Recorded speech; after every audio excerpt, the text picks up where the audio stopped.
Join your friends, old and new, and play all of your favorite games, new and old, at BGG Con in Dallas, Texas, November 18th through the 22nd, 2026. Badges are on sale now.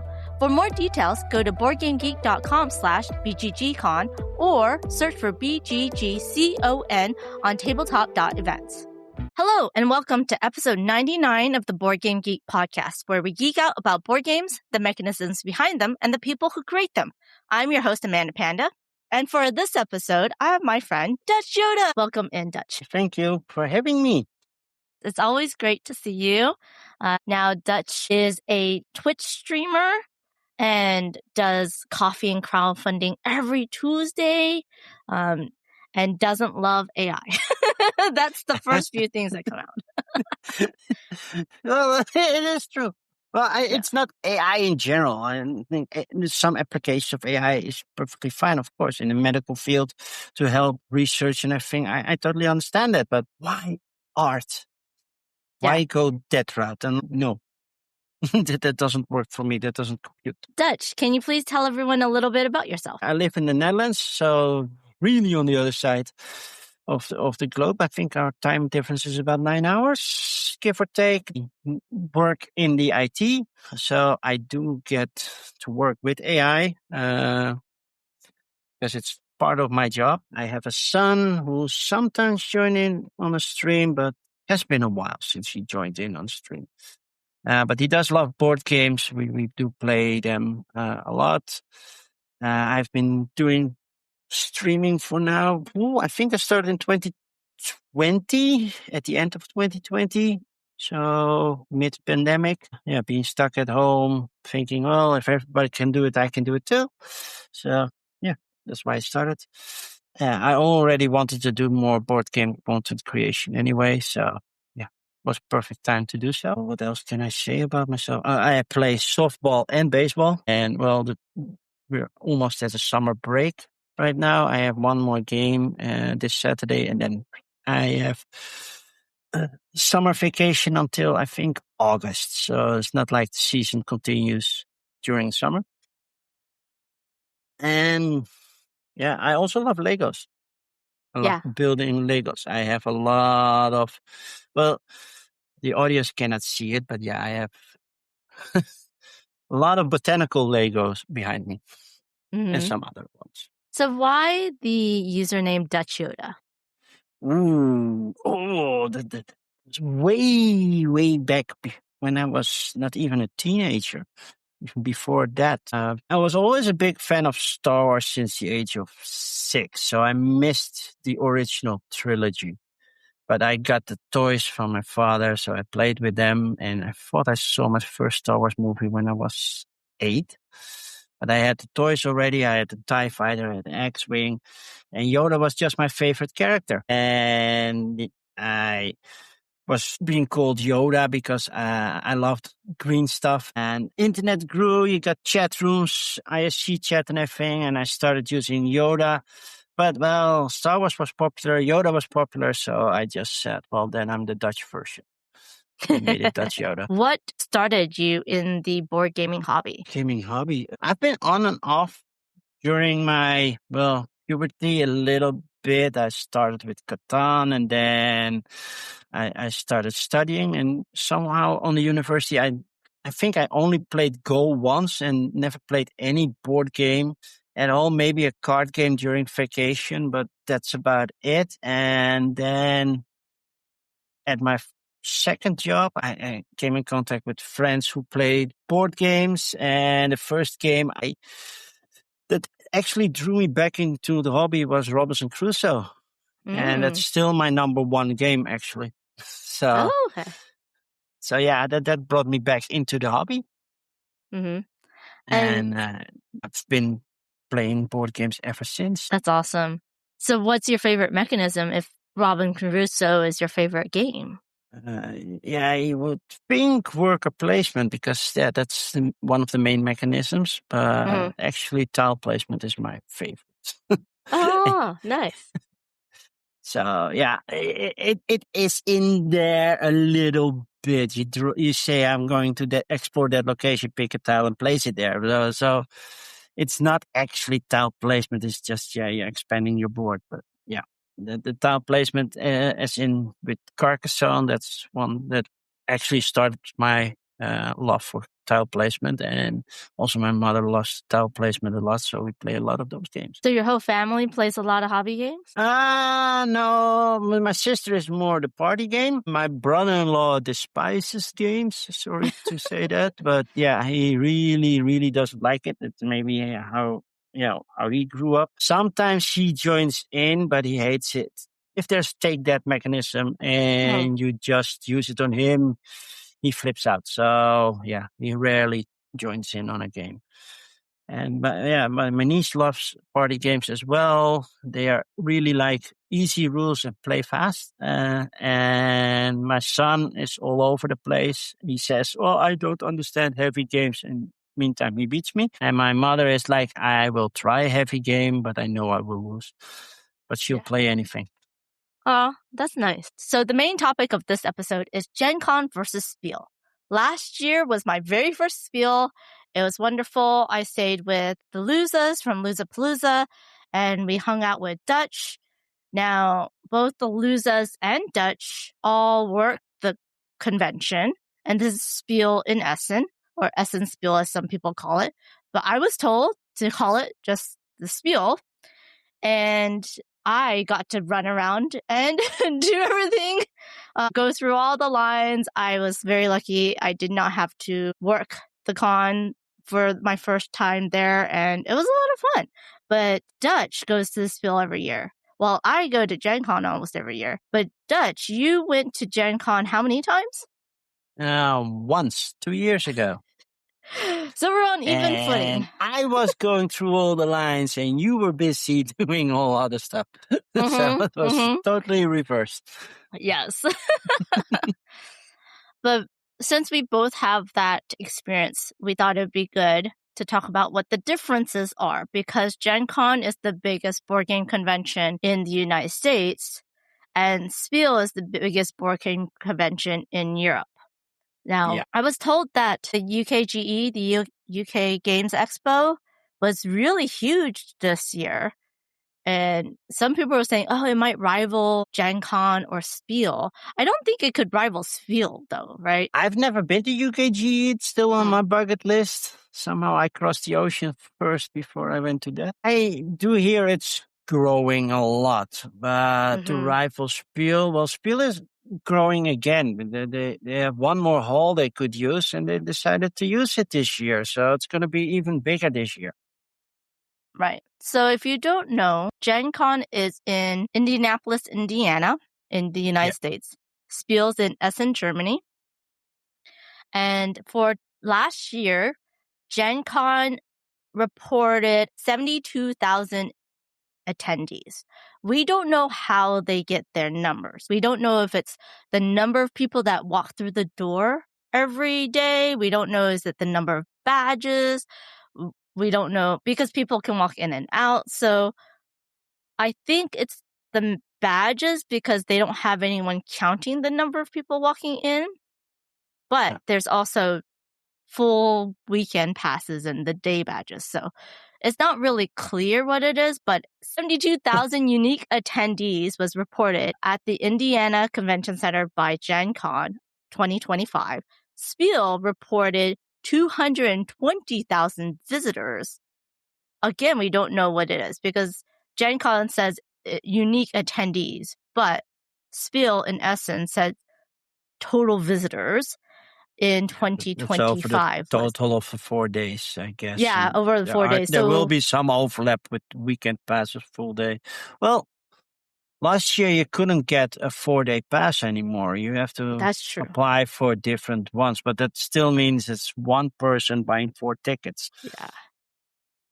So we don't know the number of unique visitors. It could be just the number of badges. And then if a lot of people had 4 badges for the full weekend, you would have to kind of divide by 4. I think it's close to each other at least. Yeah. So it could be, it's very close in numbers if you think about it that way. So we have the two biggest conventions for board games. Now, I've never been to the one in France. Neither have I, because I can speak a little bit French. But yeah, I prefer not to. and the French speak way too fast for me to comprehend what they are saying. Yeah, that's the Festival International des Jeux in Cannes, France, where the Cannes Film Festival is also placed. Yeah. So, but okay, well, Dutch, how many different languages do you know how to speak then? Well, enough to go around in the country. I would say Dutch, of course, English, German, French, and a little bit Greek.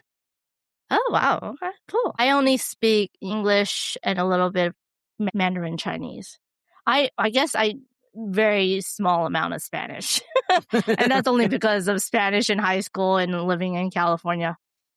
Yeah, my son took Spanish. I never did. I did learn Latin, but yeah, that's not... Well, maybe I can ask my way around on Vatican City, but that's about it. That's cool. Why don't we talk about Spiel first, and then we'll go into Gen Con, because our top 5 games is related to Gen Con for this episode. So Spiel is different than Gen Con in a lot of ways. Spiel is mainly a buying con. There is no open gaming. It's all game demos or playing games in the exhibitor booth. A lot of booths don't even have tables to play games in. You can just kind of look at it or just buy games. But Spiel has a lot of different international companies that come. A lot from Japan and Korea and all around Europe. There's even some US companies that also go there. So when I went to Spiel, I was very surprised to see a lot of the companies I know and a lot of friends that I knew. So that's one big difference. I think Spiel's ever so slightly more international than Gen Con. I wouldn't say slightly. I think it's more international. I think previous year was first time that we had even people from Africa coming. Oh, wow. Yeah, and Indonesia, right? They had a big... And Indonesia. Indonesian. Mm-hmm. Yeah, I think we're the only continent we're missing in Australia and Antarctica. But yeah, Antarctica doesn't have any board game company, so they are not coming. So come on, Australia, join. make it complete. Yes, you're right. There's a lot more international companies that come to Spiel. It's easier, though. It's much closer for a lot of these countries to go to Spiel versus the United States. So I can see that. For the European continent, definitely, yeah. Yeah. Now, Gen Con is mainly all of the US. There's going to be Canadian exhibitors and companies that are there. There's some international. Some years we have some Japanese companies. We always have Oink Games that comes. One year, Sashi came. So that was really cool. And I feel like there's a lot more independent or small designers or companies that come to Gen Con versus Spiel. Probably just due to the cost. I think so. I don't know what it would cost.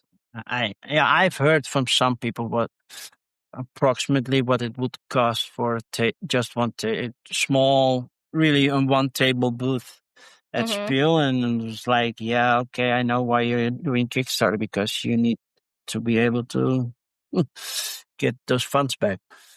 Yeah. And unlike Spiel, where Spiel has no open gaming, there's no open gaming in the nearby hotels either. Gen Con has a lot of open gaming, and there's a lot of open gaming in the nearby hotels. There's open gaming in the stadium.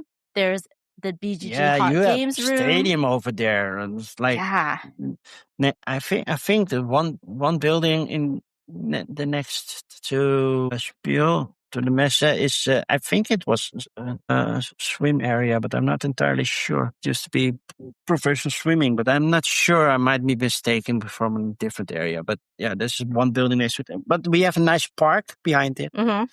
There's a nice the Kruger Park that's behind it. That's nice to walk through if you want to detox from the crowd. Yes. Because, there is a crowd there. You're basically There's a shoulder crowd to in both. shoulder with everybody. Yeah, absolutely. Now, Gen Con has a lot of events in the neighboring hotels. Spiel does not. No. Gen Con has a lot of TTRPG events. Spiel does not, which is surprising. Yeah. There's a little bit, but not much. They both have a lot of food trucks. But it's German food versus US food. So, well, what do you prefer? Do you prefer more German food versus US food? Well, I think when I went to Gen Con, my son only wanted to get pizza slices. I wanted to check the other food trucks as well, but he was like, no, I like this pizza. We're going to eat pizza every time here. I'm like, no. So, I had a lot of pizza and it was good. Mm-hmm. I would say I love Italian pizza, but I really love American pizza.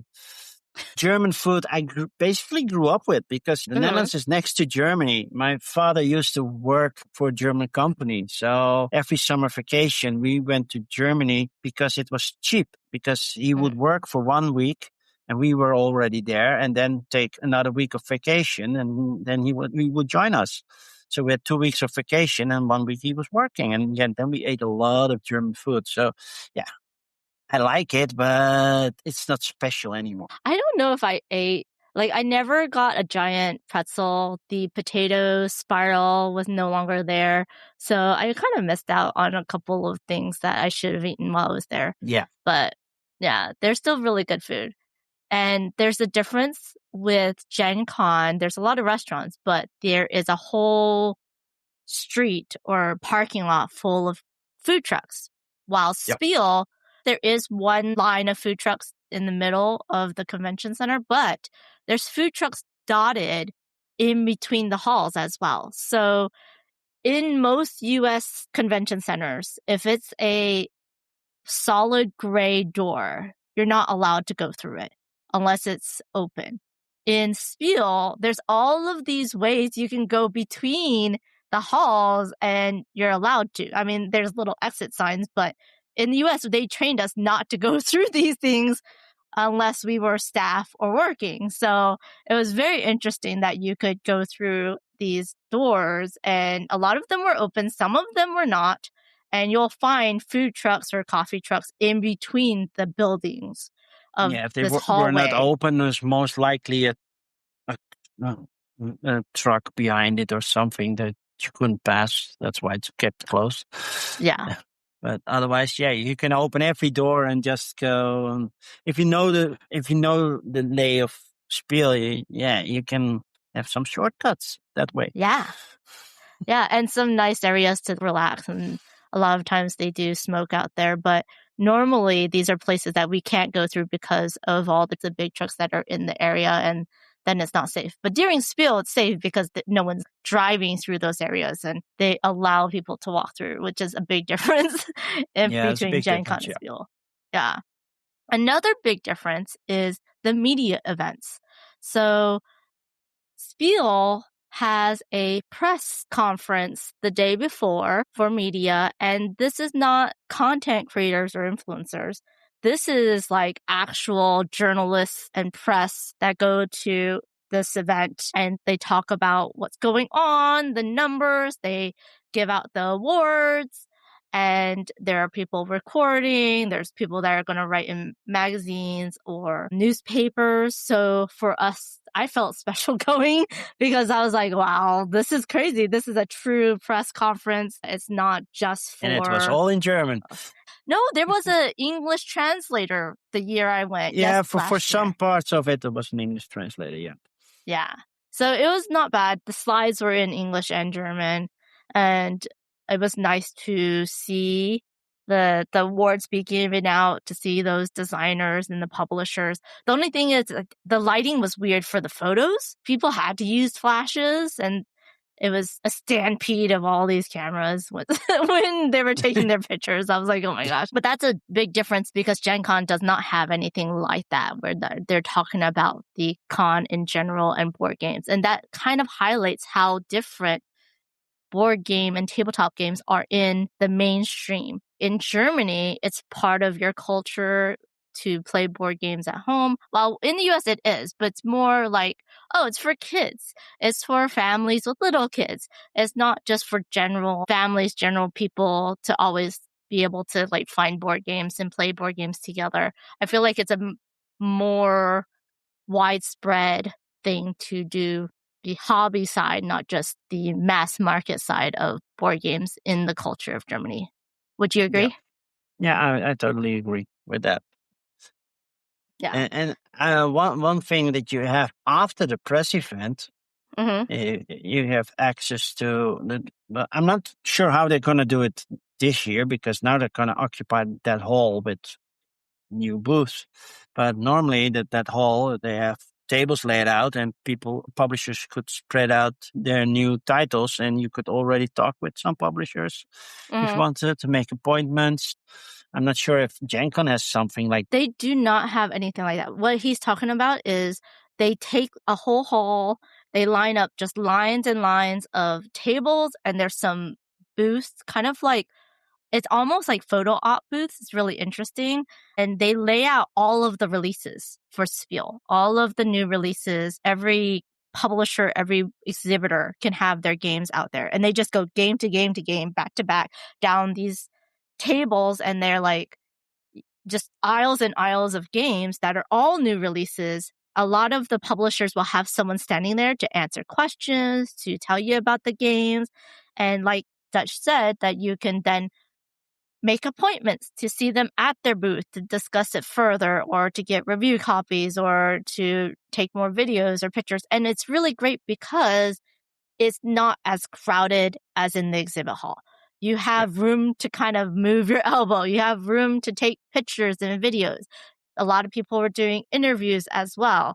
And my goodness, it still takes me like an hour to walk up and down every single table and just do a drive-by filming of that. And then you had to go through all the booths and stuff. And so it was like crazy that everything was there, which was great for the press because you could get the pictures and video in a nicer lighted situation without a lot of people messing things up. Like basically touching things while you're trying to film or trying to buy things. But they have everything nicely set up and everything basically ready to take a photograph. Sometimes it's funny because, since Spiel is very international, that means if an English publisher has the same game as a German publisher, you see the German version and the English version, well, couple tables removed from each other, and like, I just saw that game. Oh, this one is the English one. Okay. That is one thing about Spiel, is because it's so international. And I love that Spiel says if there is a non-English version of the game, they need to have the English version for sale somewhere else, which made it a little bit more accessible to a lot more people. But it can get confusing because on their app, you have to be aware that that one that you're wish listing is either the English version or the non-English version. And you have to be aware that some of the lines are like, this is only for the English version and this is for everybody else. And you have to be in the correct line or else you're going to have to get back into the correct line. And that's an hour or two. All the lines are pretty long. I wish Gen Con would have that press space because it'd be a lot easier. But with Gen Con exhibitors, most everything is out on the floor. When media is talking to the marketing person, it is in that same booth that everybody else is walking around. In Spiel, a lot of times they make these booths that have little rooms. And so they just go into their own little room. But then the lighting is not as good. Right? Yeah, most of the time the lighting is pretty poor because they don't add their own lights. So you're basically depending on the lights from the ceiling. Well, if you narrow it down to a smaller booth, basically where you're sitting, the light is a lot less sometimes. Yeah, which is why it's great to have that preview day for the media to actually take pictures and videos in good lighting because it's a different part of the hall with lower ceilings. Another media thing that is different between Gen Con and Spiel is the after hours media events. So at Gen Con, these after-hour media events are in different restaurants around the convention center. In Spiel, it's on the exhibitor floor. Like literally the booths just open up their booths and they cater things from the convention center, and everyone is like party hopping almost. Yeah, if you're invited to a couple of them, you're like, okay, I will be like 30, 45 minutes there, then I'm going to that event, then I'm going to that event. Before you know, it's, well, latest I think it's around 9 p.m. because officially the door closes at 7 and then the after parties start. But yeah, at some point they are saying, well, okay, now everybody has to move because, we have a new day coming. Yeah.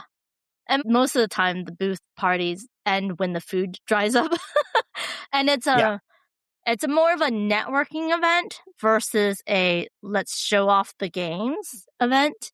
In Gen Con after hours, it's more of they'll have the games on the table, you can play it, or they'll talk about the games, and then you can network that way. But Spiel, the games are usually not even out, and people are just eating and chatting and getting to know each other. They clean the tables. Yeah. They remove the demo copies and like, okay, you need a table because some people want to sit and while they're drinking. Yeah, you don't want beverages near your demo games. Demo copies. Yeah, absolutely. Yeah.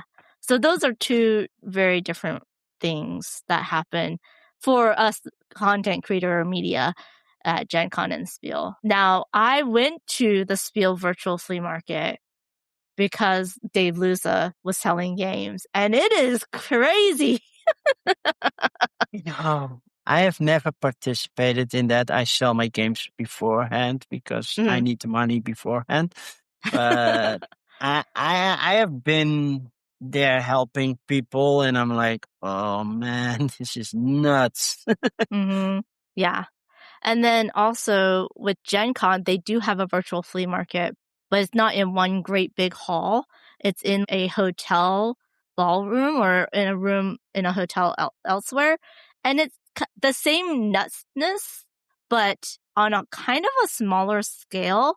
And the Spiel one, which is fun, is that they have different either clothing or hats or something that they hold or a sign so that you know who you're trying to connect with, while in Gen Con, it's just their username, which in the most US conventions is just their username that you're looking for.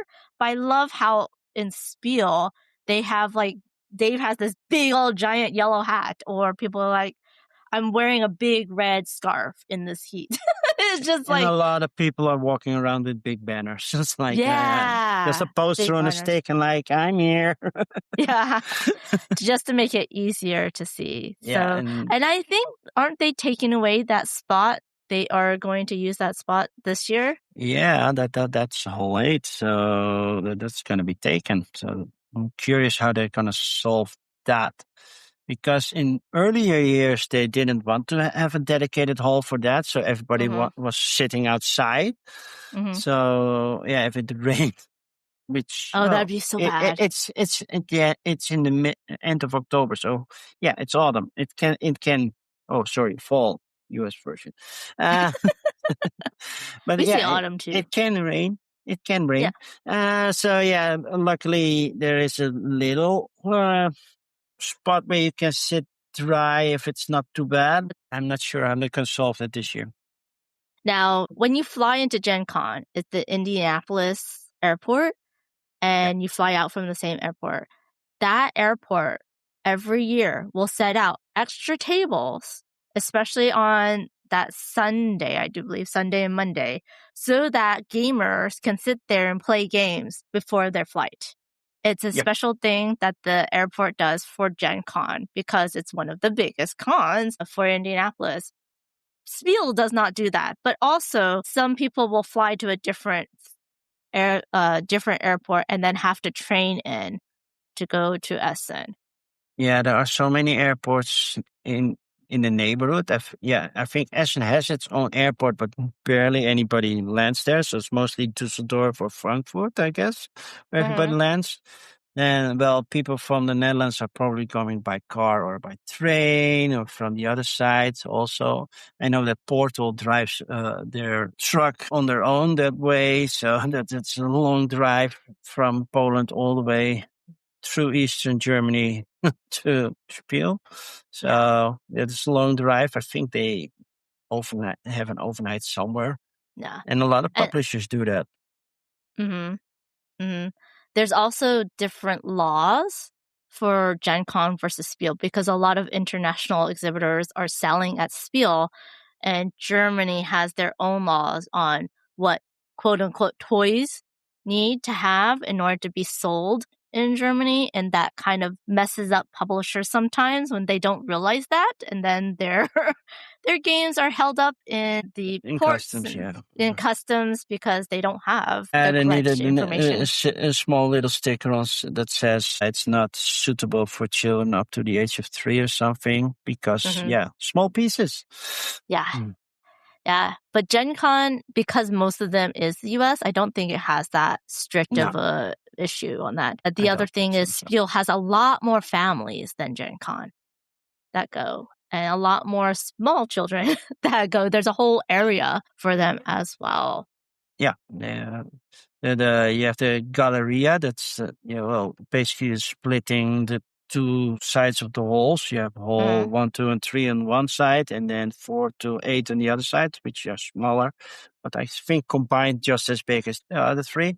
But in the middle, there's a lot of play areas for children to play sometimes bigger versions of a game or just something to do for them. Coloring. I never pay attention to that because it's not for me.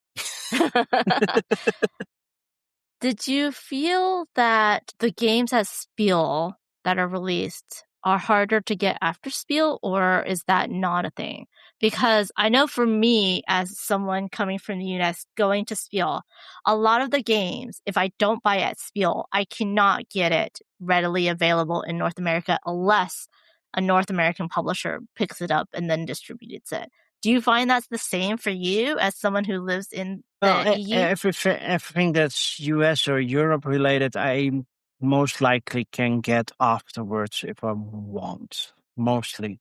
If you're going, Asia, Africa, that's a whole different story. Yeah.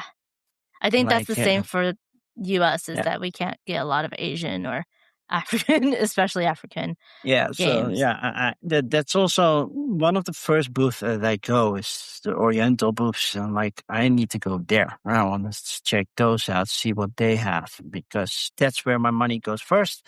The other stuff I can get later. This not. Yes. Yeah.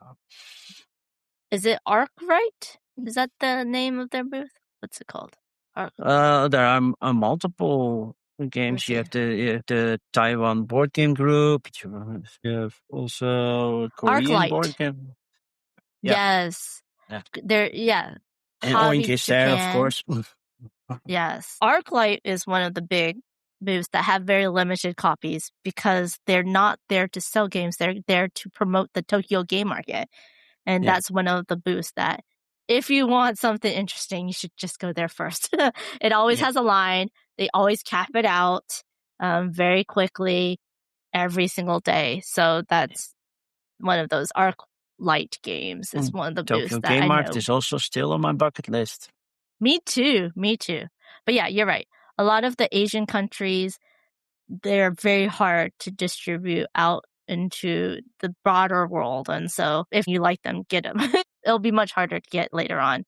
So, in Spiel, there was a lot more Asian booths. Well, especially since they did reach out to Indonesia and I think Vietnam as well. Those publishers had their own section, which is really interesting to see, to go through as well.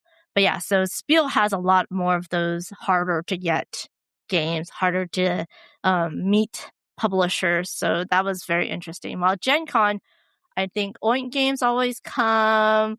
I think Yellow comes from the UK. There's just a handful, maybe a bit more of more international companies that come. Yeah, I know that Portal has a US department there. Yes, yeah.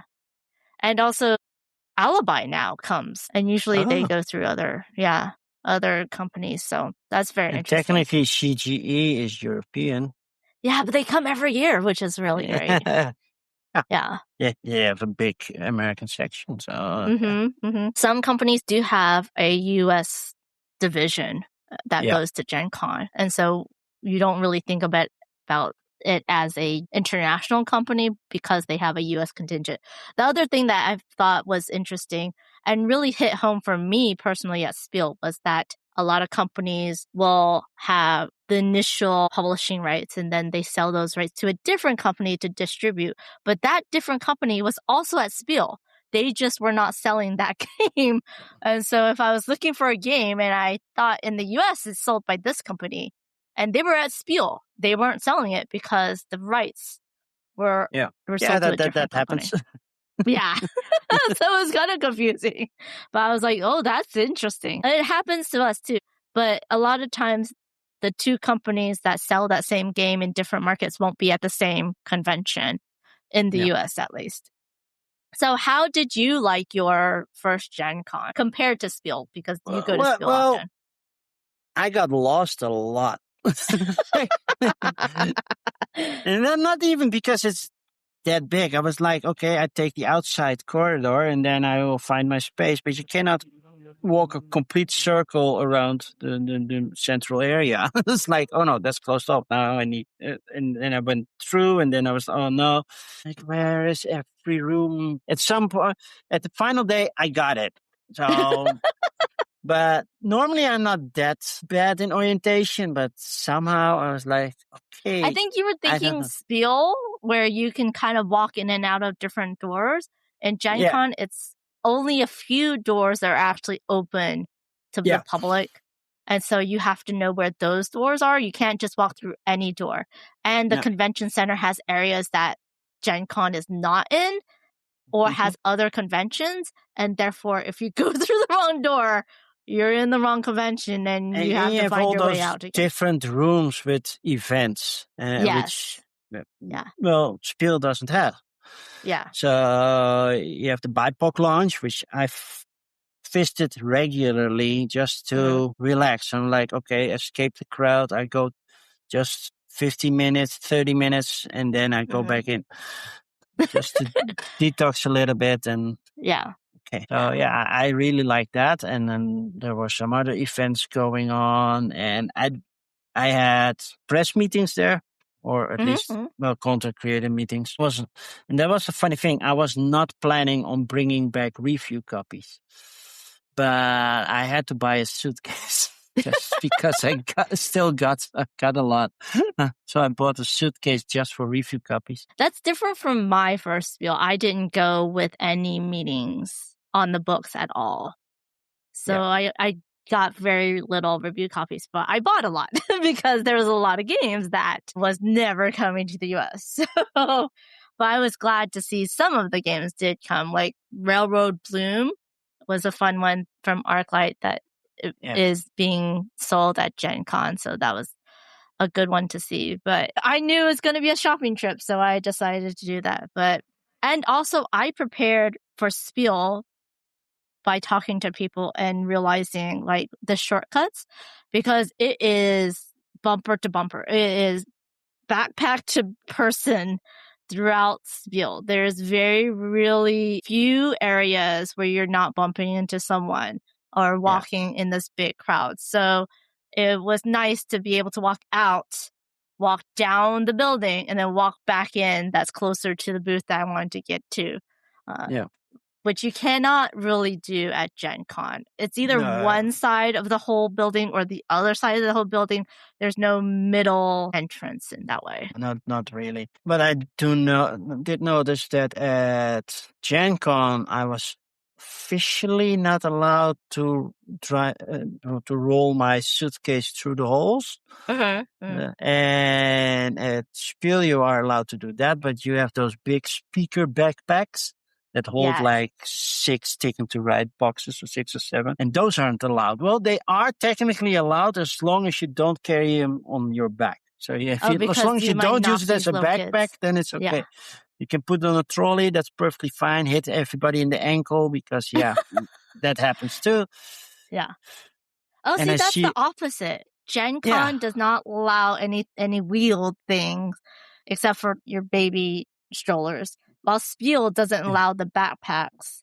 And yeah, I think I'm on the side of Spiel because I'm short. And I know Spiel has a lot of kids.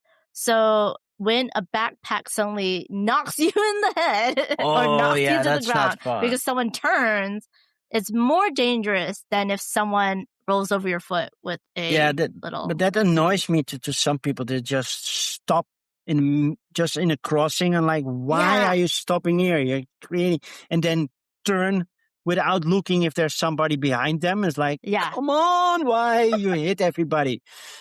Mhm, It's too mhm. crowded to do that. You can do that Yeah. late on a Sunday, but that's it. Now, I do believe most people do stay for the Sunday of Gen Con. And a lot of people do stay for the Sunday at Spiel, right? Yeah, because they hope, well, publishers will not bring back a lot of their stuff, and then they get a discount. Hopefully. Yes, I do believe both Gen Con and Spiel, the exhibitors will give discounts on a Sunday just so that they don't have to bring back a lot of stock. their stock. Yeah.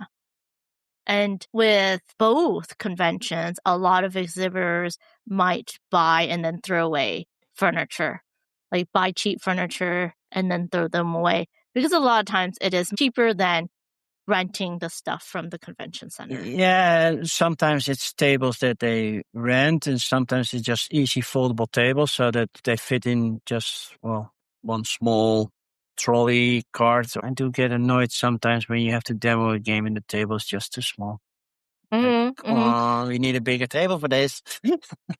Yeah. Now, I found it was interesting because Spiel was all mainly demos and playing at the exhibit hall, that there wasn't that many demoers. There was not that many teachers. I feel like Gen Con has a more balanced teacher to demo table ratio than Spiel. I felt kind of bad because a lot of times you had to learn the game yourself. Luckily, there was a lot of translations of the rule books, but you would have to read it yourself because there would be maybe one teacher for 10 tables, especially when the game is lighter. Yeah. Yeah, then that's not good. Where I demo, you get 2 tables. So once you have explained another, you go there. And sometimes I just get to learn one game, but for me, that's rarely the case. Because get a copy for every game that they will demo there, unless it's an unreleased title that they're trying to network to other publishers. That's a different story. I still learn them all, even though it's like, no, you do those tables, it's just this game. And I always learn them all because I know halfway during the Thursday, it's like, okay, we scheduled a couple of breaks and that went wrong. Do you know how to teach that game? And then I know I can say yes. Yeah. And I think for the bigger games, it's one person per demo table just because it's a really heavy game. But usually for anything you mid never leave or that light. table. Yeah. Now, both cons do have a lot of industry meetings, publishers meeting with designers, publishing meeting with retail, but it is usually behind the scenes that a lot of people don't realize. We touched on a lot of differences between Gen Con and Spiel. Yeah. I mean, there is a lot of similarities as well. You know, you get the hot new games. Usually Gen Con hotness will be at Spiel, and then Spiel hotness will eventually, if it gets a distributor, will be at Gen Con the following year. And these two are connected in that way. And you get to see a lot of people. The main thing with both conventions is to see your friends and hang out. That's the best part. Yeah, that's what I really loved about going to Gen Con. So because through Tabletop Live Network and Tabletop After Dark, I learned a lot of people. I got to know them, and I got to meet a lot of them in real life, which it was great. Normally I wouldn't. I keep saying, come to Spiel. That's cheaper for me. But it's cheaper for one person to go there to get 20 people over here. So I did feel bad because the day I met with a lot of people, I was just so exhausted already. I was just like kind of out of it by that point. Yeah, I get that. Yeah. So my son, well, he went to Spiel a couple of times, but that was before I started streaming. Mm-hmm. And so at Gen Con, I arrived at Thursday, so I joined the gaming night. I forgot which hotel that was. You have some floor that's totally open with all people gaming there. Mm-hmm. And I think it was Joe Hout who asked me to join him at the table because he had a Dutch copy of a game that he designed. He had 2 copies, and he was like, yeah, that's one too many. I will give you one. Oh, that's nice. I had a Dutch copy of 3 chapters before it was even announced or released in the Netherlands. Wow, that's really cool. That was pretty cool. But then, yeah, I played with Dutchess and a lot of other people. And at some point, people knew I was there, and there was a line forming from like 10 people who just wanted a hug from me. I finally meet you in real life. And my son was like, people really know you. So, yeah, that was cool. That was the best part of whole Gen Con. Yeah, it was just seeing the people that you can't see because they're around the world from you. But that's a great thing about the internet and about Twitch is that you get to meet so many people from around the world. And then BGA will allow you to all play the same games together. And I need to do more BGA. More Board Game Arena. Yeah, I do. Need to do that more. Yeah. Do you have anything to say about Gen Con versus Spiel that I did not touch upon? Well, there are also the similarities, of course. They're both big cons, a lot of crowds, but also a lot of fun, a lot of people. The biggest difference that kept with me was, Gen Con has Lucas Oil Stadium. That's something that Spiel does not have. A big stadium to play games. It was also nice to find a little shade there because when I was there, it was hot. Oh, yeah. Gen Con's in the middle of summer, very hot. Still, like you said, was in the end of fall. The United States in the middle of summer is really hot. Yeah, that's true. Boston was hot, New York was hot, Philadelphia was hot, Indianapolis was hot. So it was all hot. It was all around the 90 to 100 degrees. So. Yeah.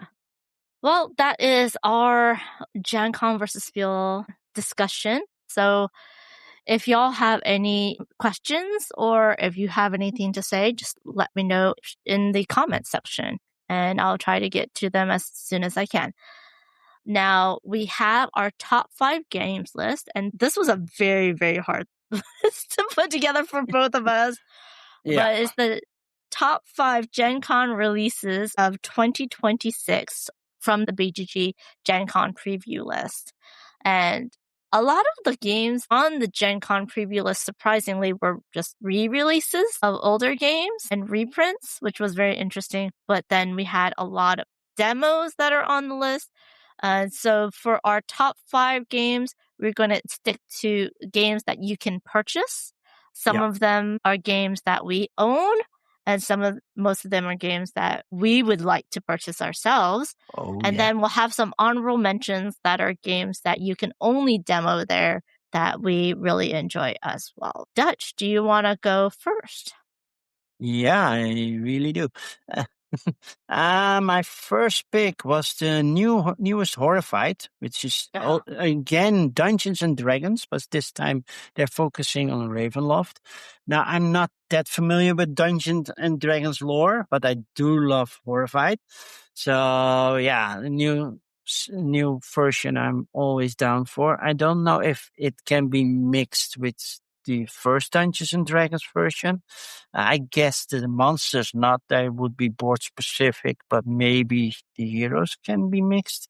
I couldn't find any information about that. The game is by Ravensburger. The designer is Peter Lee and Nick Tourville, and there are 7 artists working on that. So that's a slightly too big list to name. Yeah, in Horrified, you move around collecting tokens, use the tokens to defeat monsters, but also for some other stuff that you get to do.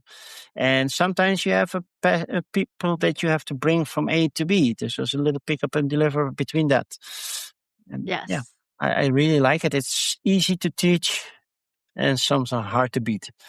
Yes, agreed. It's a cooperative game. I also enjoyed the first D&D version of Horrified. I do hope that this gets mixed together because that would be really fun. I enjoyed the Horrified Greek Monsters because that one you can mix and match. But you're right. I also love the Horrified series. I do like cooperative games though. And this one can be played solo because, well, most cooperative games can be played solo. This one's really good. I never really got into D&D, but I still really enjoyed the Horrified D&D series. So I'm excited for another one. And this one is Ravenloft from Ravensburger. My next one is going to be a big game, and it is the hot game of the BGG Gen Con Preview list. It's Entropy from Board and Dice for 1 to 4 players. Designer is, you might can help me how I pronounce these names. Tommaso Battista? Tommaso Battista, yeah. Simone Luciani? Yeah. Nestore Magone? Mangoni, yeah. Magoni? Nestore Magoni? Oh, okay. So I didn't do too bad. No, but that's a risk you get. Now try the artist. No, that's terrible. I will totally Okay, that's butcher the Piotr artist. Orliansky and Zbigniew Umgelter. Thank you. You're welcome. Board and Dice brings you some of the most expansive, heavy Euros, and they're always so fun. Entropy is one that I actually got to play because one of my content creator friends actually got sent a review copy early, and I was kind of sad, but also very glad that they did because then they could learn it and teach me how to play. And it was really good. It is a rondel system where you are going around this rondel to take the actions, to do all the things, to fulfill the contracts, and to basically combo or boost different actions. So you can combo things in order to go up on these different tracks to get more points and to take these achievement tiles as well. And the end game really kind of sneaks up on you and goes really quickly. But the rondel system is very interesting because the resources you get for stopping a place will go down if there's another person already there. So the action space doesn't really change. It's just the resources that you'll get depending on how far you move and how many people are already there will decrease. The action spaces, there's 2 action spaces per rondel space. And so you can choose one or the other, but the one that allows you to basically do the main parts of this game will need a pillar in order to activate. And so it was interesting because you leave that pillar behind until you get back around, and then you can get the pillar back in order to activate it again.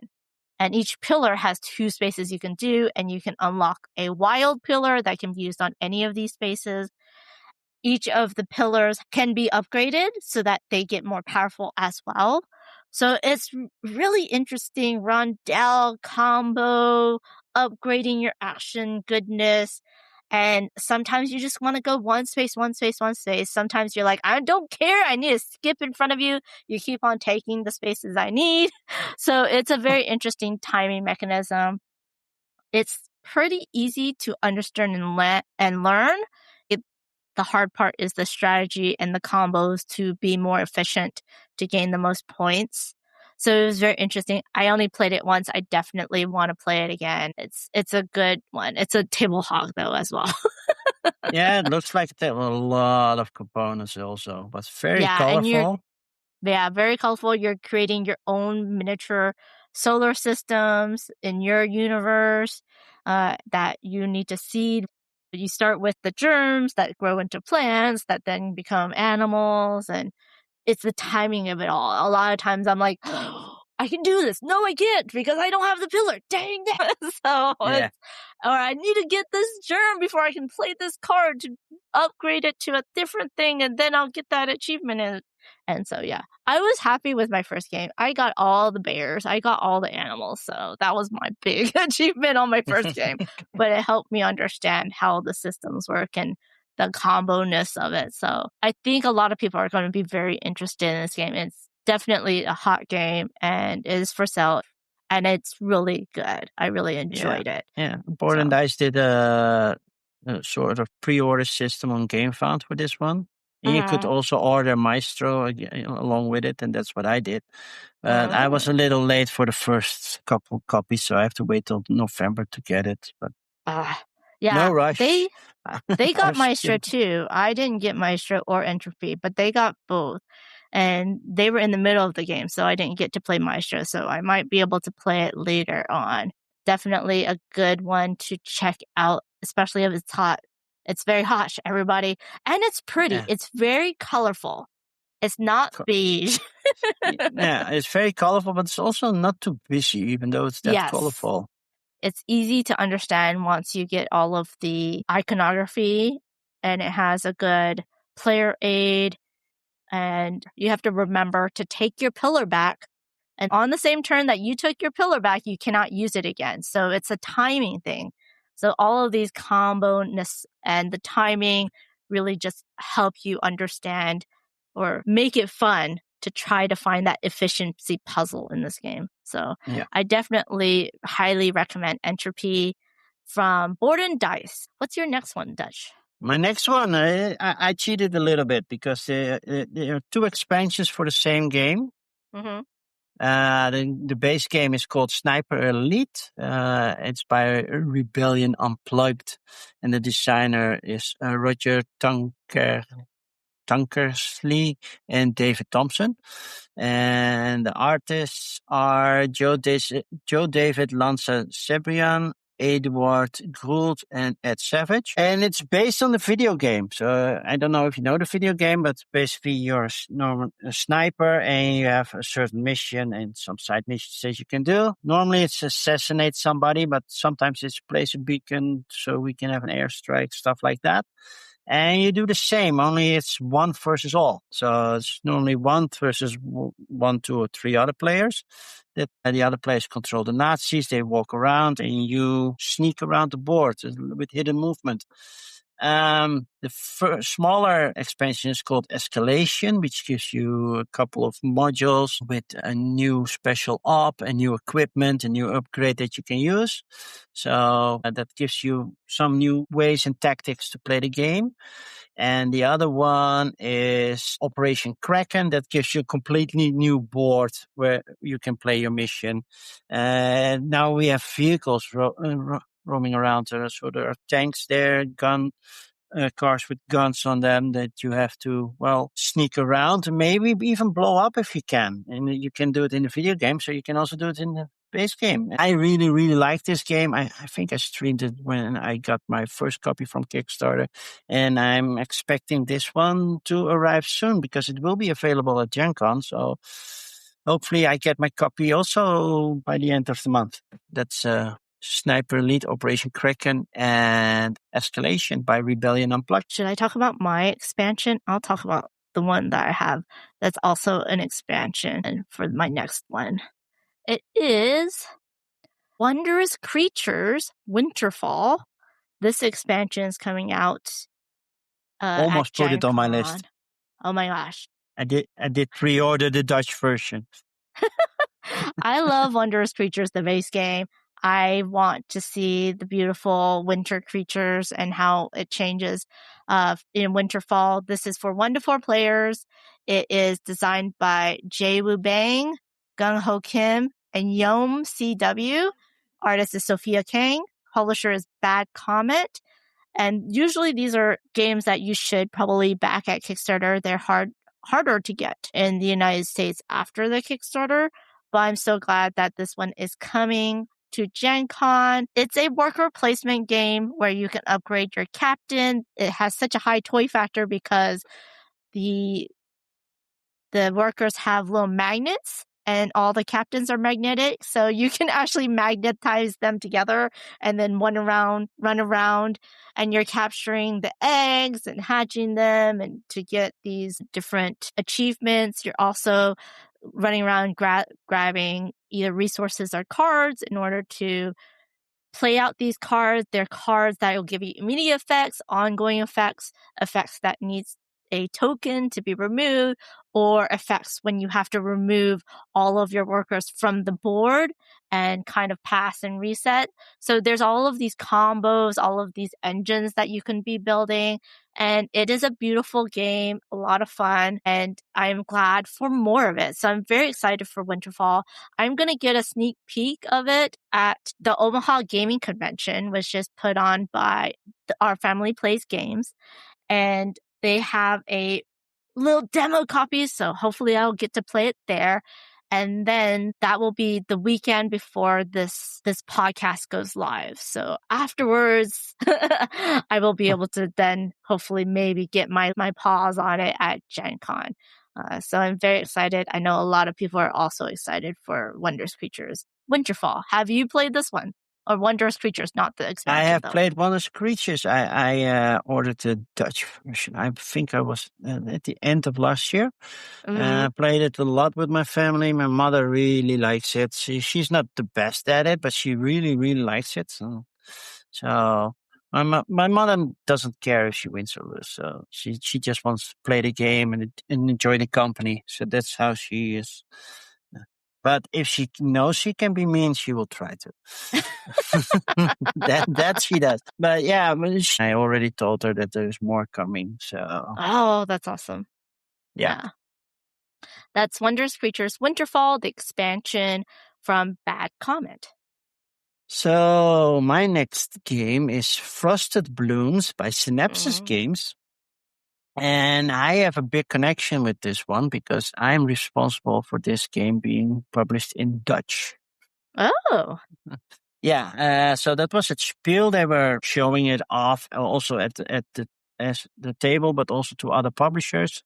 So I was working there at the Synapses game booth doing demos for other games. And I was like, do you even have a Dutch publisher for this one? Because I think it's an easy game. By the way, it's by Bruno Catala and Ludovic Maublanc.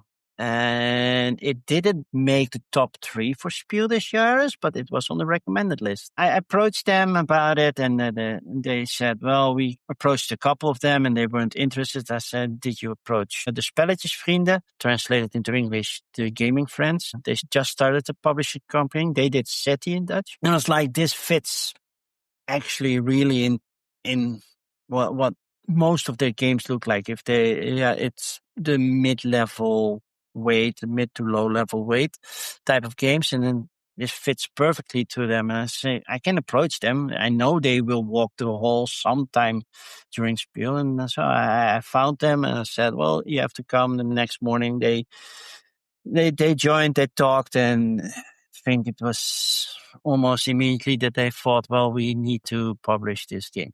Yeah, it's a good one. I got a demo of it at Gen Con last year, I do believe, and I'm very sad I didn't get a copy. I don't think it was published yet, though, so I'm hoping to get a copy this year. Yeah. It is a polyomino tile-laying game, but it's interesting because you actually want to have holes in your building, and they have to be of a certain size to get other pieces into them, and it was actually harder for me. I think it's a straight midweight, not midway light. I felt it was pretty. There was a lot of more strategy. 2.05. So I would say that mid-level, right? Yeah, midweight. Definitely more midweight. But it is puzzly because you have like the 3 color types of tulips. Because that's the whole theme. It's like the early spring, late winter, so there's a little frost on the tulips yet, but the tulips are blooming. That's why the title is called Frosted Blooms. It's supposed to be in the Netherlands anyway. And the tiles, they have nice little screen print, a UV effect. So it is shiny, like it actually does look like there's a little bit of frost on it. But yeah, you have to try to make a big connection of the same color of the water, because there's also water fields there, to score as many points. But you want to also keep open spaces to score buildings or people in those open spaces.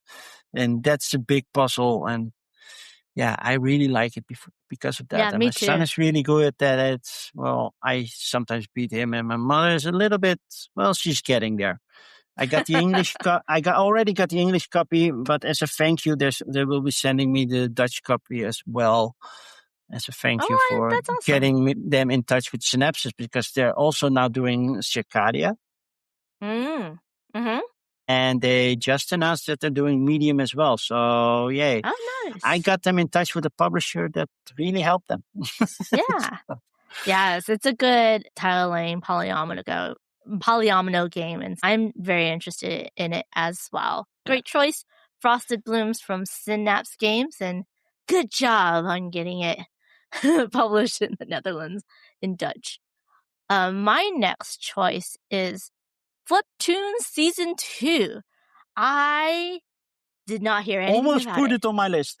Oh my gosh. I knew you would, so I didn't. Okay, you know, because you watch my streams. So it was one Board Game Arena stream day, and we were just choosing games. I love Fliptoons Season 1. I love that game. So I was like, oh, let's play that. And then you scroll down for the different options. And I'm like, what? There's a Fliptoons Season 2? And it was funny because that was even before they put it on BGG, which was kind of crazy.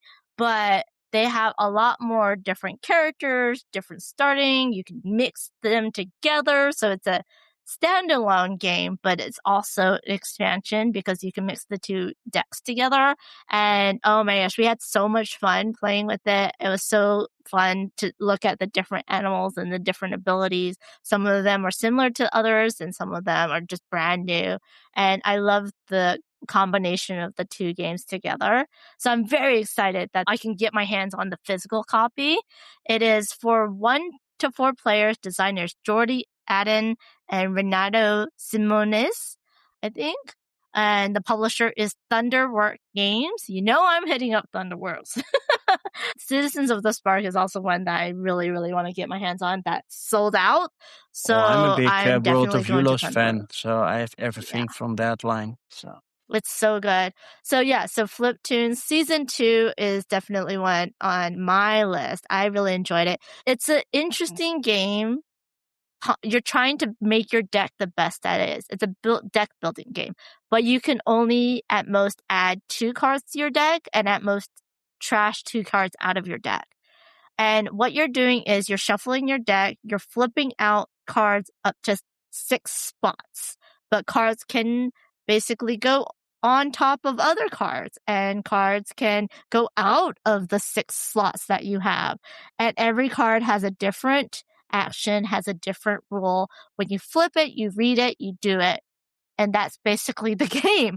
But it's so much fun because the art's really cute. It is by Diego Sa, and it's just the combo-ness of what you can get is very interesting.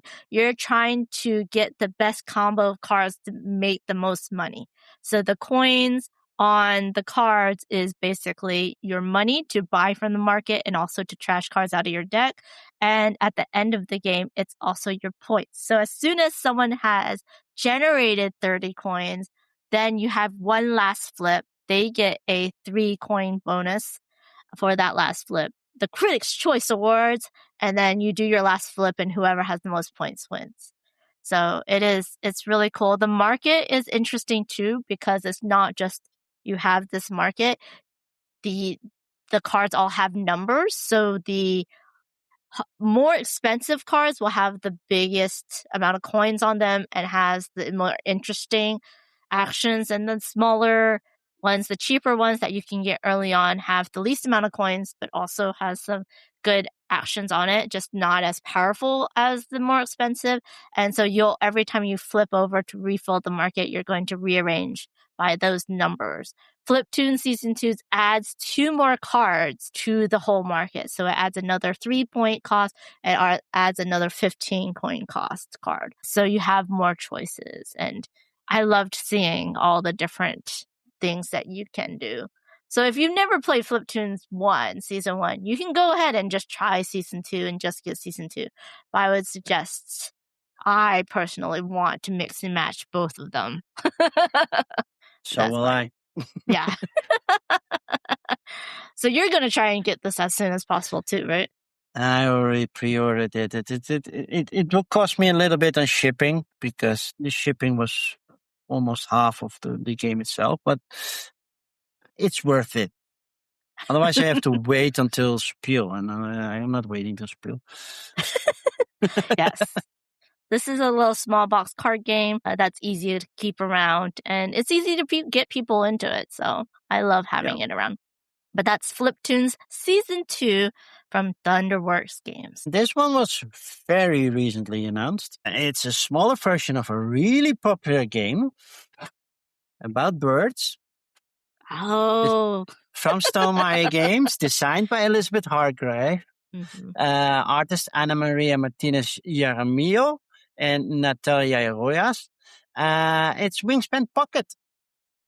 It's a pocket-sized version of Wingspan. I'm like, okay, that's nice for definitely on vacation, but it still plays 1 to 5, so you can still play it a lot. It still has the eggs, but the food is now on the other side of the card. So you have birds on one side and now food on the other side, kind of like point salad, I think.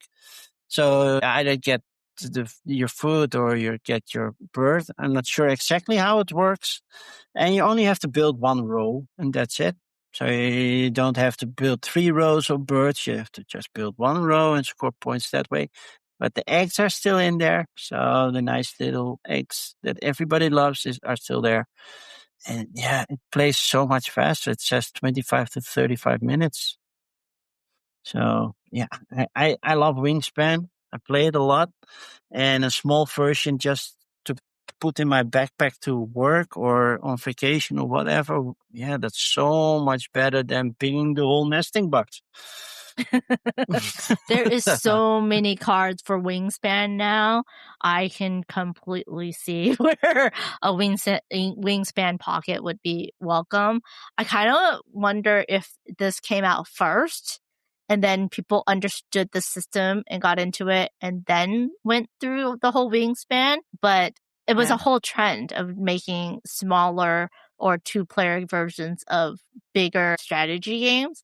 So I welcome Wingspan Pockets for 1 to 5 players still, so that's great. Yeah, but keep in mind these birds you cannot mix with regular Wingspan, so keep them separated. So they're not a standalone expansion. They don't work because there are new actions on the board and everything. So on the cards there's new continuous effects and such. There's a little bit new in there, but you want that. You don't want just a small version. You want something new that feels new. So yeah, that's Wingspan Pocket by Stonemaier Games. Absolutely. Great choice. My next one is, it's almost a remake. And I said a lot about this game because I'm obsessed with this game. But they did almost a standalone expansion. It's 3 Sisters, the Harvest Edition, for 1 to 4 players. Designer Adam Hill, Ben Pitchback, and Matt Riddle. Publisher is Motor City Gameworks and 25th Century Games. I do believe you can buy it from the 25th Century Games booth. I love 3 Sisters, but now you have a campaign. Now it's totally 10 chapters, but the first chapter is basically 3 Sisters, the base game. And so you have these other chapters that adds in new modules, aka expansions, that adds to the game, changes it. But you also have 2 new sheets. So you have a different garden sheet and a different tool shed sheet with your apiaries and stuff that also will come in if you use certain modules. You now have lesson plans that are goals for you to do. There is now gophers and clovers and peppers, and it was so fun to try all these and mix and match them. You can still play it solo like in the base game. They just add different things to it to make it fresh or to make it more fun, and you can play these modules in order from chapter 1 through 10, or you can play it out of order. You can mix and match them. So it really just adds more to the whole Three Sisters mechanics, which I absolutely love the combo-ness of it. Now, there is 2 promos or expansions that the base Three Sisters that has been gone out of print that's not in this game. So I was like, oh, it should be in this game. Also, I kind of wish that they had tokens to keep track of all of these extra actions that you can do because of all the combos that happen in this game, but they did not do that as well. So maybe some other bits company or upgrade company will make those for Three Sisters, but this is a really fun draft and write game that really makes you feel like you're gardening and growing your own garden, and you can have a beehive, you can have an orchard with different fruits or peppers, and then you can have your tool shed that upgrades your actions or gives you points for certain actions. And it's lovely. It is based on the whole farming concept of the Three Sisters, where the corn is the trellis for the beans, the pumpkins is the ground cover to keep the weeds out, and the corn, I think, puts in nutrition for the pumpkins. So it all kind of mixes together and supports one another. But yeah, I love this game. I've talked way too much about this game, but now they have a second edition with all of these modules that you can add in as you would like. Yeah. I have Three Sisters. I don't have the new one yet. I love Three Sisters. It's from all the Motor City 25th century collaboration. This is the best one. I agree. I agree. This is my favorite Motor City Gameworks. They have a whole series of roll and write or draft and write games. And this is definitely they're also the same designers of Fleet the Dice game, and I still love that one. So yeah. But yeah, Three Sisters is also very, very good. And I do agree, sometimes it's hard to keep track of how many actions you still have left. So that's why I'm happy that I laminated mine and just put dots. Okay, that's how many actions I have now, and now I can wipe off one. Okay, did one and wipe the other until I'm done. That's very good. Yeah. That's smart. Yeah, I have a friend that made little tokens. So she made me a set, so cool. That's what I use. Yeah. Yeah, that would work as well. Yeah. So yeah, definitely one of my favorite games. I do have a copy thanks to 25th Century and Motor City Gameworks, but I haven't played all of the modules yet. I've just played a couple of them.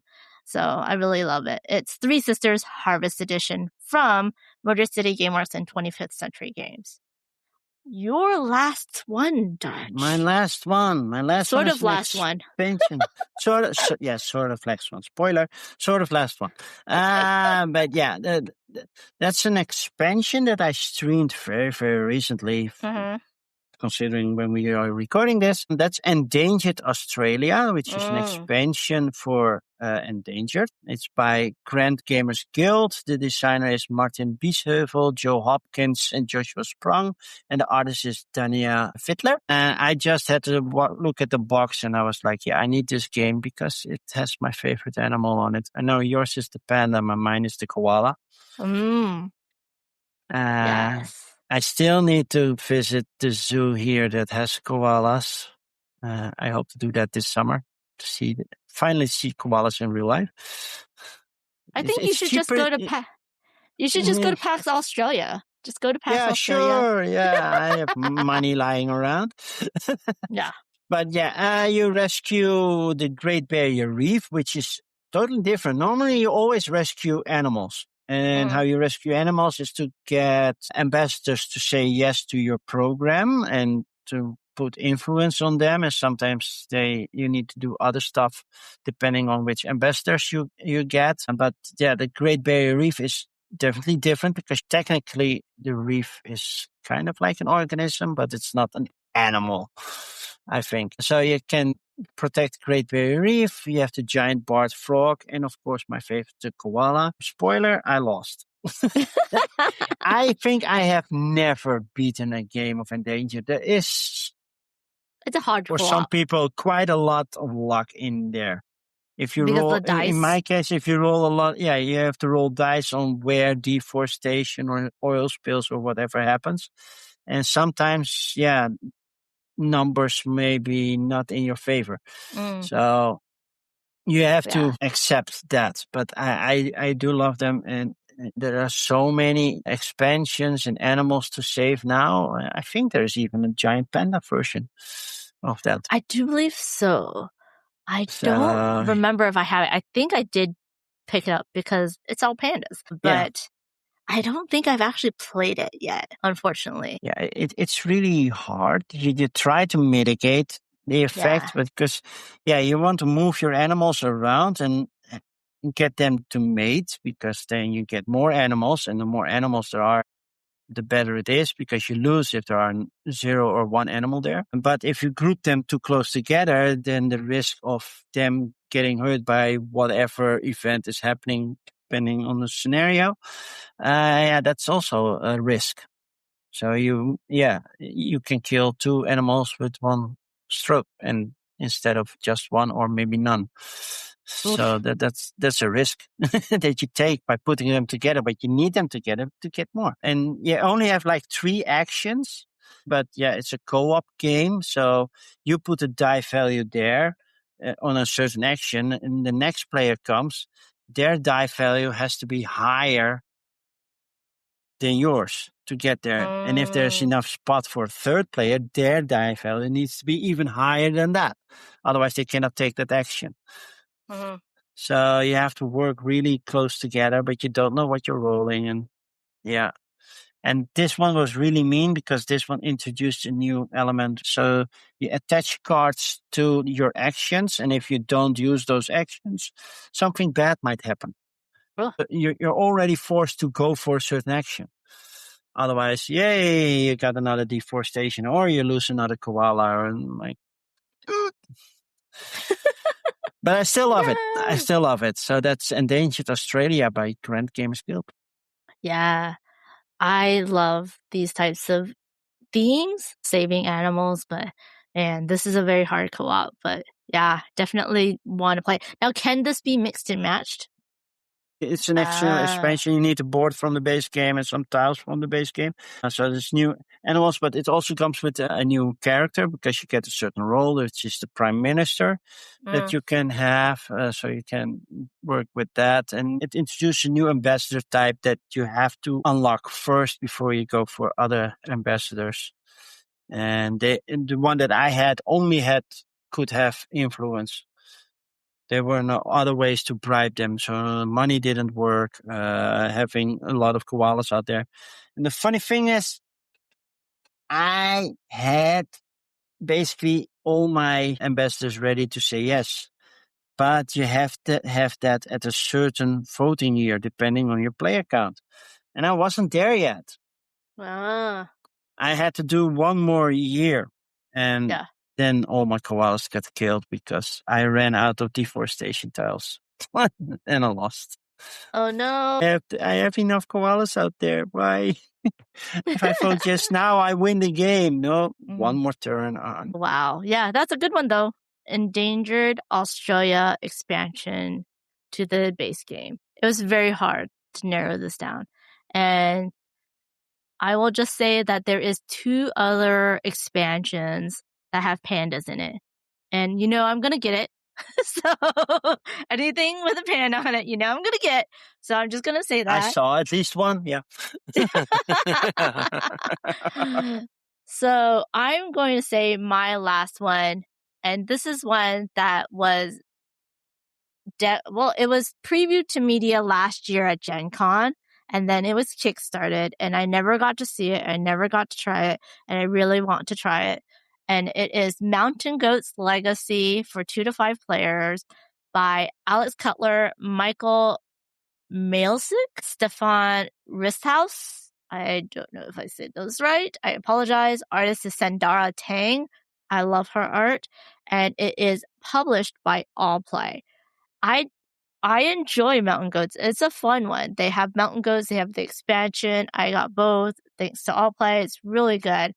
I was really intrigued how they were going to make it into a legacy game. And I was working, as I always do at Gen Con. That's how I can afford to go to Gen Con. So I was not able to ever get a demo or to try this out at Gen Con 2025. So I'm very excited to hopefully check it out and maybe pick up a copy from this year's Gen Con. It's very interesting. They also have Mountain Goats, the tiny version.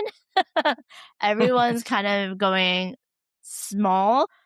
That's also one that's good because Mountain Goats is a fun push your luck, dice rolling, chaotic game, and you're just rooting for people. If you get that nice fun group around the table that just like roots for everybody else, it's such a good time because you're rolling dice and then you're moving up the mountains and you're trying to kick everybody else off the mountain so that they don't keep just generating points, and it's great. It's fun. It's easy to teach, easy to play. And at the same time, I'm like, legacy? Very interested. So what is the legacy part? Are we ripping cards, putting stickers? What? I have no idea. But it's fully replayable and resettable. Okay. You don't destroy or modify. So I guess it's not a legacy. It's more of a campaign game. Okay. And you can combine the first session with the original Mountain Goats, which is interesting. But it is definitely one that I'm like, oh, okay. I mean, I can be down for this. This might be the one campaign besides Three Sisters that I can actually get through. That I can actually play with other people. Because legacy and campaign games are very hard for me to get the same people to come and play it over and over again. I get that. Yeah. Funny thing, in German, it's called Saga instead of Legacy. Really? Yeah. Oh, so it is more of a campaign because you're not destroying anything. The mechanism still says Legacy game, so... That's interesting. And yet you're not destroying anything. I thought Legacy games, you always destroyed something. Yeah, that's the idea of a Legacy game. Very interesting. Because the campaign would be one that you don't destroy anything and you would still change up the rules and stuff. So, but that was my own personal definition of legacy versus campaign. Yeah. So I don't know about you, Dutch. Yeah, well, sometimes the legacy is based on the other meaning of legacy. Yes. Like the family legacy, but I don't think they mean it here. So I have a feeling you change something, but if it's replayable and maybe you just put the cards away. It's like, this is no longer used. And same with the legacy of you. From Carful games, you don't destroy things, but you go through a campaign and some cards are out of the game for the next chapter. You lose them and you get new ones in there. So maybe it's kind of like that. It's switched around, but you can reset it by putting the cards back. Maybe.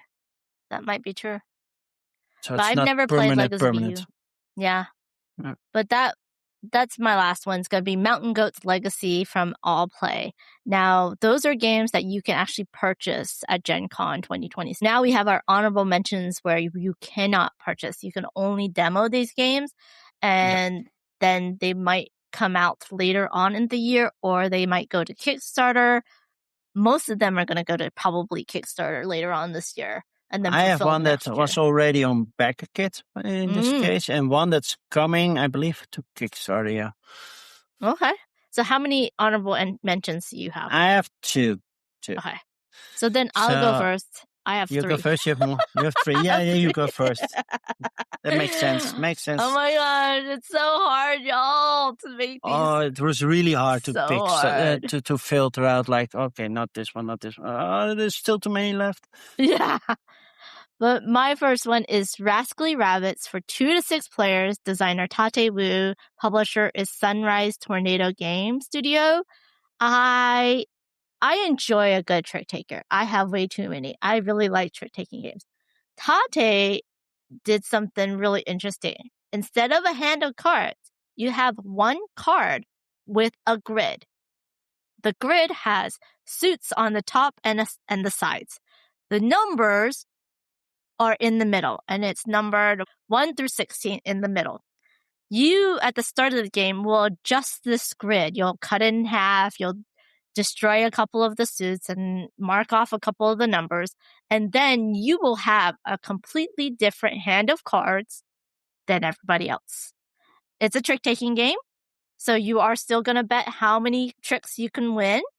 But if you know you can't win a trick, but you have the same number and suit as someone else, you can mark off that number and suit to match someone else that's already played and get a bunny. If ever you do not win any tricks, you can then score your bunnies instead. But if you get too many bunnies, then you can no longer do that.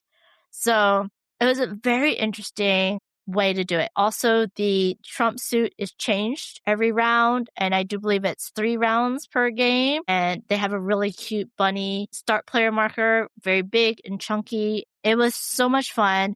It plays a good amount of people, up to 6 people, and you are invested every round. Even if you do not win, you can match people, which still keeps it very interesting. So I thought this was a very, very unique twist to the trick-taking genre. Yeah, I loved Tate's work. He always has something, small approachable games with a nice little twist, like Cat Sudoku is just a nice little twist. Fork with okay, you can win tricks, but only if you're in the right order in the food chain and stuff like that. Yeah, I like that. Yeah, definitely go try out the demo. It's coming to Kickstarter, I think, later this year. So yeah. That's Rascally Rabbits from Sunrise Tornado. I don't believe they will have their own booth. It might be in the demo area. But he does work with other publishers like Dead Alive Games to also sell some of his other games. So you might want to check that out as well. So Dutch, what is your first honorable mention? My first honorable mention is a solo-only game. For the people who are paying attention, every game that I'm mentioning right now has a solo mode in some way or another. This one is solo only. It finished on BGG a couple of months ago, I think. It's Jason and the Argonauts from Envy Born Games. The designer is Tyler G. Brown, and the artist is David Snyder. And it's beautiful artwork. It has the if you have the Hercules and the 12 Labors, which came before that, it has that gold film on it. So you have that shiny gold elements on some cards. It's just gorgeous to look at. And I'm just a sucker for Greek mythology. So yeah, I had to have that. And yeah, I backed it and some other stuff that I didn't get for Hercules. The only issue that I have is that they say Hercules instead of Heracles, because Heracles is the original Greek name and Hercules is Latin. But sure. I've played the Hercules version, and oh my gosh, it's hard. These are dice. They're not very nice. There's dice and there's some manipulation there, but it's limited. Yeah. And you basically have to get it, defeat it. Don't kill it. Some you kill depending on the story. And you have to make sure the dice moves downwards. But it blocks certain areas, which means you cannot do stuff. But you have to have certain values to hit the animal or whatever it is in that situation. Otherwise, nothing happens. So you have to manipulate the value of the die stuff. Sometimes you get hurt. Sometimes you cannot do a certain thing with the die, and it's a puzzle. It's a real puzzle. And I have defeated Hercules twice now without dying once. So, but it's cutting it close. Definitely. I like that one too. But that one's Jason and the Argonauts from Envy Born Games. Yeah. And my next one is probably a title that you might mess up. It's Whisperwood, all one word. It's not Wispwood. It's not Whisper in the Woods. It's not all these other games that sound similar. It's Whisperwood, one word, for 1-4 players. Designers Brad Brooks, Aaron McDonald, Christian Strain. It's from Cardboard Alchemy. It's their next big box, big Kickstarter game. I got to go to Cardboard Alchemy HQ and play pre-production copy playtest, basically, of this game. And it's really good. It's much heavier than Flamecraft. This is definitely a strategy game, mid to heavy strategy game. It's not Lacerda heavy yet, but it's a big game on the table, a lot of moving parts. Gorgeous game because we have Sandora Tang again and Sergio Chavez. There is some area control, but you are basically moving around the board. You are trying to repair the earth by putting out these shards, and you're trying to get points as well through these kind of, genies they're called, and you're doing that by pulling tokens out of a bag. So it's a bag builder. You're pulling out these tokens. What you pull out will determine what actions you take. So on your board, you have different actions. They all can be upgraded except for one, and they all need a certain token or pair or multiples of a certain token to do these different actions. So there's 4 actions that all have to do with movement. There's 4 actions that all have to do with placing out and repairing the world. There's 4 actions that have to do with genies and other combinations. So it's a combo game, but it's also a bag builder. And then there's also these tracks that you're going up to get other resources or other actions, but that also kind of scores in the game. And so this is one of those with a lot of different moving parts, and you're trying to figure out what's the best combination, and you have to deal with the luck of the bag, but some of them can, you can get rid of some of the tokens to get different color tokens to make your bag more in line with your engine. They have fairies and animal familiars that you can add to that gives you bonus actions and bonus powers. And I saw some sneak peeks of what's gonna come in that Kickstarter, and y'all, it is good. It is good, but it's definitely much heavier than previous Cardboard Alchemy games. It's still gorgeous though. It's still gorgeous, still a sprawling game. And I think for the Euro strategy lovers, this is going to be a good one. I'm guessing, Dutch, you've never heard of this one. No, I have not. Yeah. Let me be honest. So if you like strategy games, definitely go check it out at the Cardboard Alchemy booth. It is Whisperwood, all one word. Whisperwood. I found it. Oh, it looks really. Mm-hmm. Looks really good. Okay, I need to keep an eye on that. Yeah, you do. So mine already has a crowdfunding campaign ready. I don't know when it's going to start, but the page is not that big yet. If I say Flat Out Games and Bad Sobel, and you already have an idea where I'm going, maybe. Yep. So it's Perennial by Emily Vincent. Published by Flat Out Games and art by Beth Sobel, who does one of the most beautiful nature art in board games, period, concerning my opinion. It's a new tile laying game. We make a beautiful prairie garden, and yeah, like I said, tile laying is my favorite mechanism.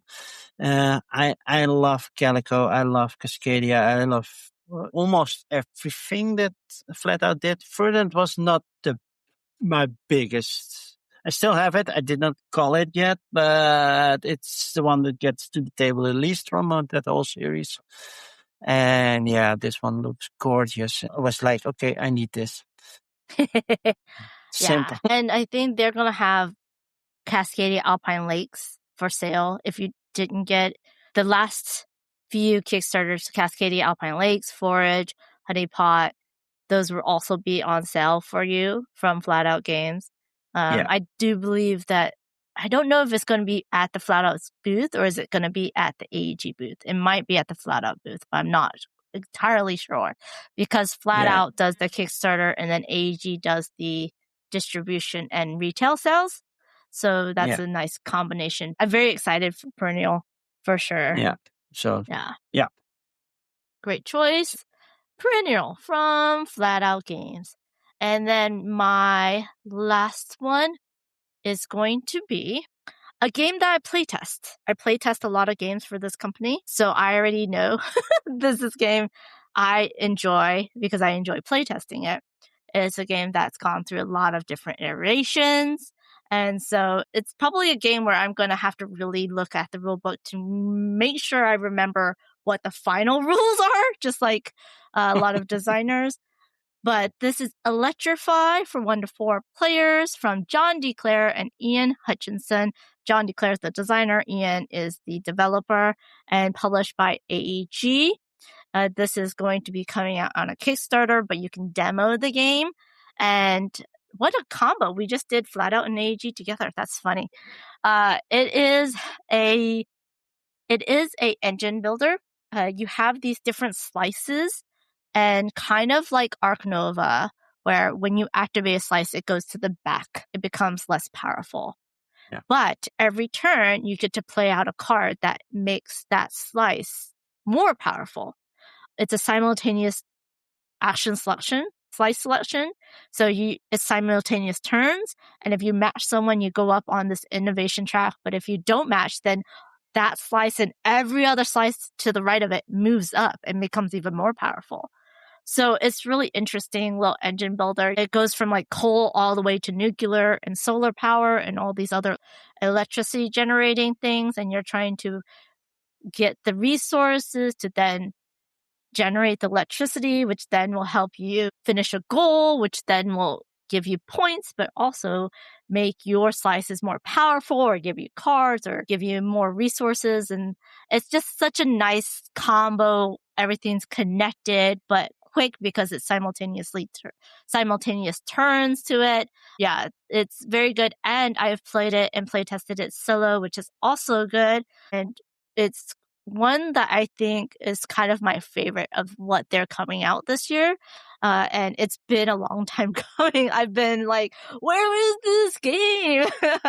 But it's finally coming out this year, probably fulfilling next year, or they're kickstarting next year. I don't know. All I know is it's coming out soon. It's going to be on Kickstarter, and I am very excited for this. So go demo it and check it out. It's very interesting combo of mechanisms, and it really is that engine builder goodness that I absolutely love. It also says that multi-use cards, and I love that. Yeah, so some of the cards have arrows, so it will like allow you to activate other cards that it's connected to. So you get this long chain of actions, which is really fun. But you can also just discard. Yeah, you can also discard the cards. My mother would go nuts stuff. and like, oh no, I have to chain everything. I'm gonna get lost. They did it well because they give you cubes. So when you place the card and you activate that slice, you put a cube on everything you're going to activate during that turn. And then you can activate it in whatever order by taking a cube off and activating that action.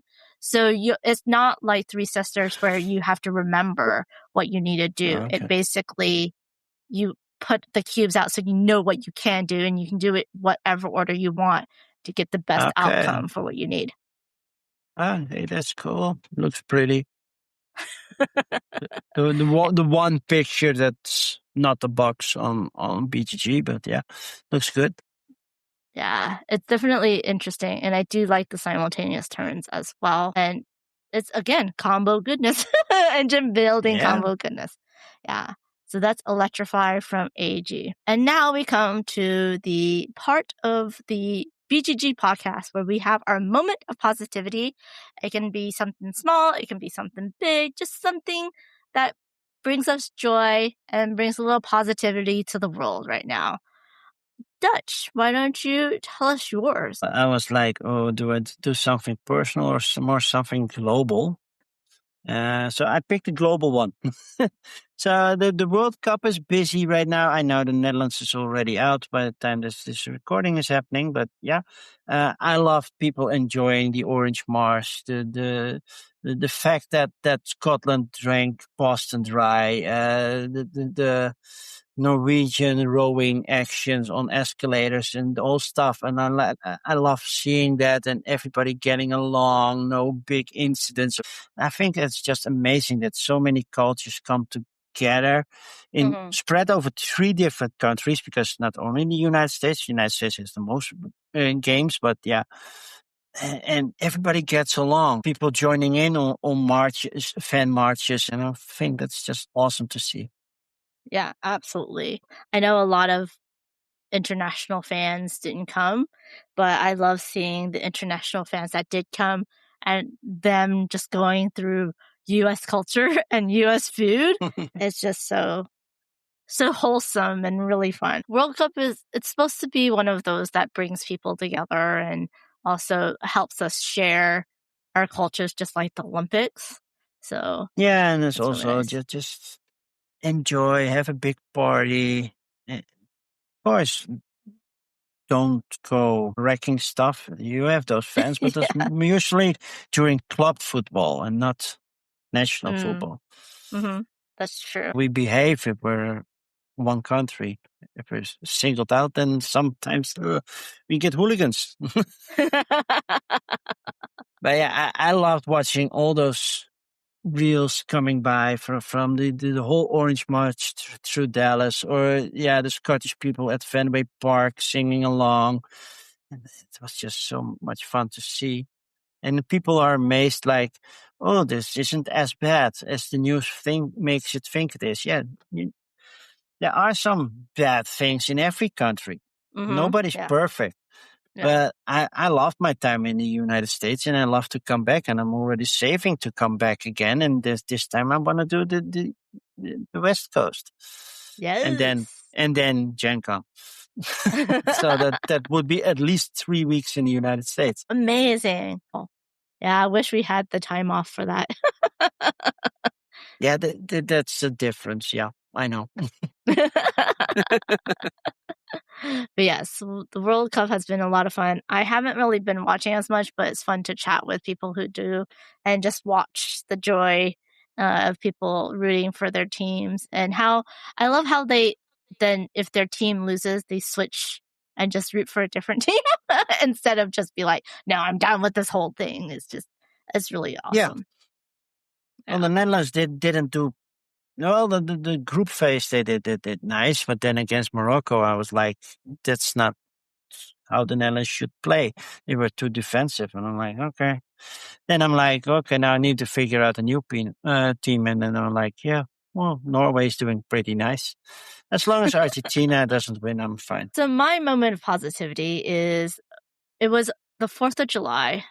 And so my mom and her friends, and I went with them. We went to the July 4th fireworks spectacular at the Hollywood Bowl. It was with the Beach Boys and John Stamos.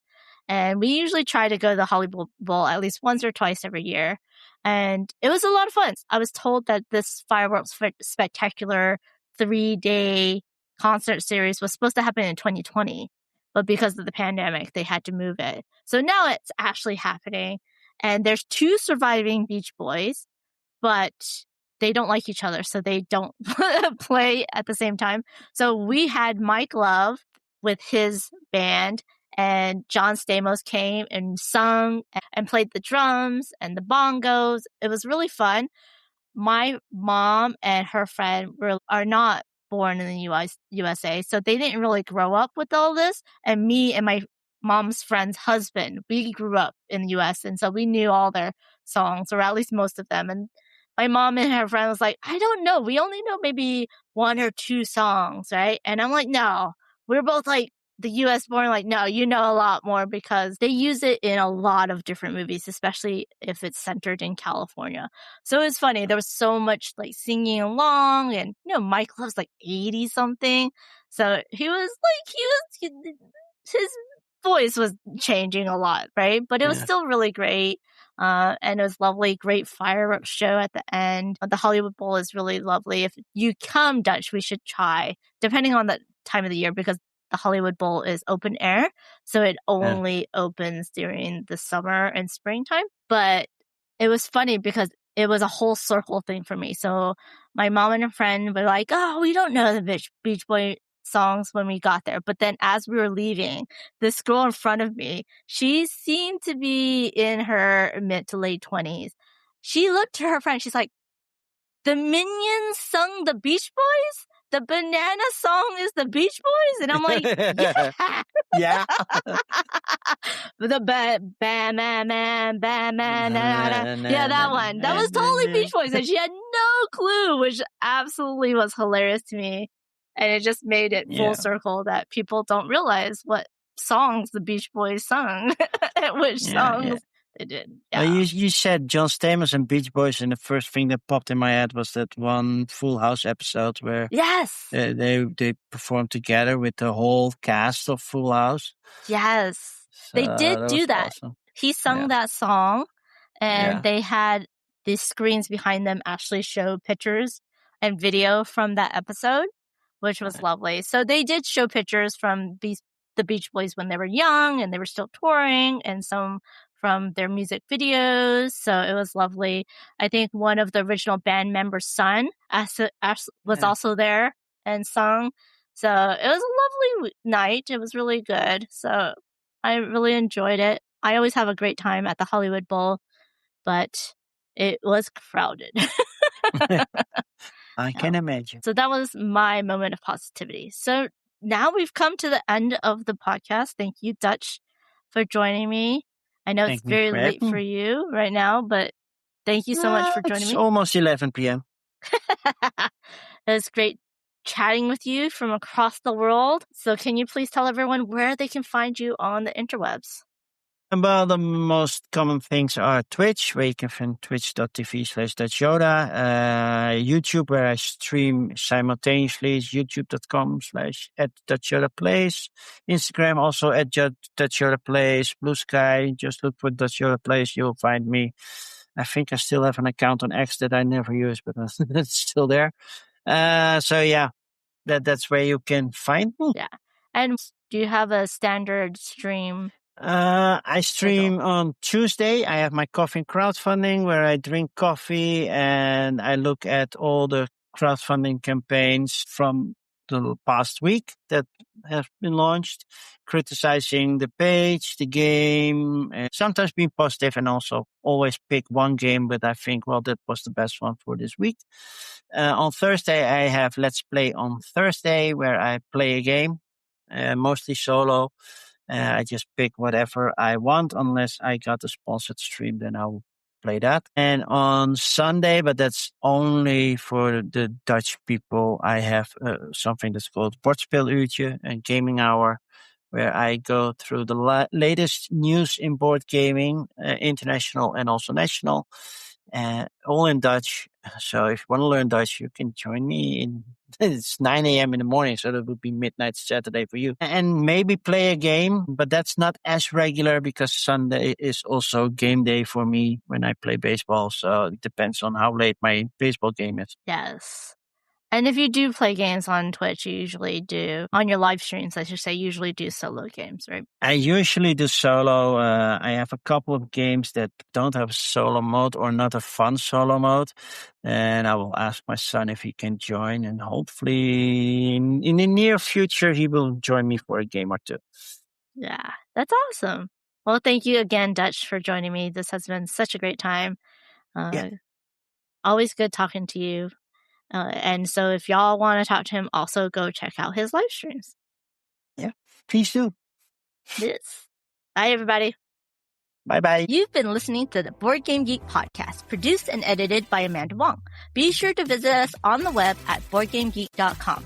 You can also find us on YouTube, X, Blue Sky, Instagram, Facebook, and TikTok under Board Game Geek, and Twitch under Board Game Geek TV. You can reach us by email via podcast@BoardGameGeek.com. Thanks for listening and happy gaming.